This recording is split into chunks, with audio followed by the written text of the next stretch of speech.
Now please allow me to introduce Sanluogui 3D printing pen's basic operation and the function buttons.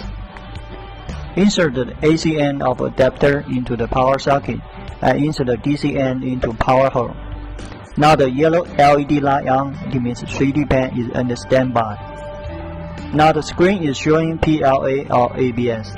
To select the material, press the up and down buttons which are close to the screen.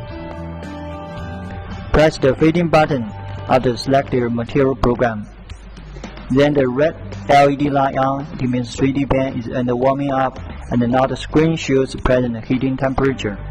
Warming up to be finished once the red LED light turns from red to blue, and the 3D pen is ready to work. Make sure the end of filament is smooth. Insert the filament into the fading hole, then keep on pressing the fading button, and the filament will be fed by the inner motor. Fitting is completed once there is a softer material come out from the hot end. You can adjust the temperature based on your local room temperature.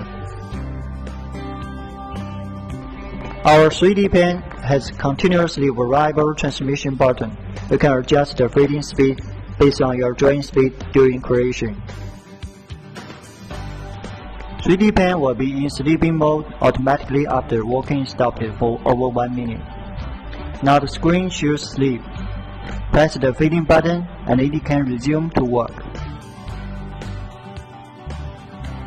Filament will be discharged automatically after 3 seconds pressing on the discharging button.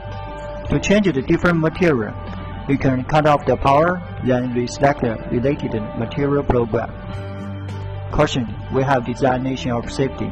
Instant touching to the 3D pen end won't lead to hurt, but we still request you not to touch the 3D pen end when it's running.